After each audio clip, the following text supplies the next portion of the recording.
The escalating crisis overseas, one that some fear could pull in the United States. There are fast-moving and mysterious developments on the ground in Ukraine.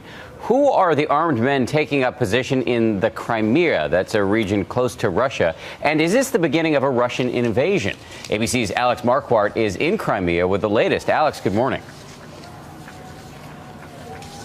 Good morning, Dan. Indeed, fast-moving and dramatic developments here this morning. You can see some of the pro-Russia fervor right here behind me. The pro-Russian prime minister here has said he is in control of the police and the army. He has asked Russian President Vladimir Putin to intervene in Crimea, a request the Kremlin says it will not ignore, stoking fears of a major escalation.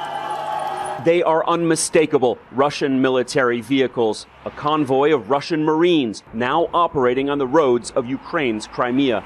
A blatant show of force by Russia, fueling fears they plan to invade, as Ukraine accuses Russia of bringing in thousands of troops.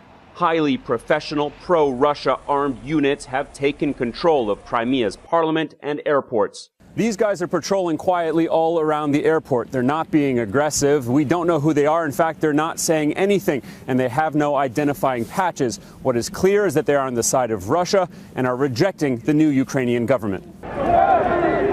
Crimea may technically be a part of Ukraine, but culturally and ethnically it is mostly Russian. Crimea did not support the uprising in the capital, Kiev, and many here would like to see it become part of Russia. Russia is already in Crimea with bases for its Black Sea Fleet and around 15,000 troops. But President Obama on Friday issued a harsh warning against any further military action. The United States will stand with the international community in affirming that there will be costs for any military intervention in Ukraine.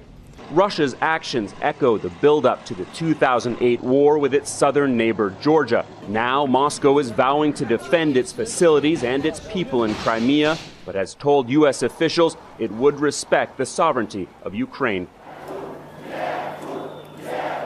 Even if the Russian military doesn't deploy its own forces, it's clear that its allies already have and are quickly taking control of Crimea. So the big question now is, how will Ukraine and the rest of the world respond?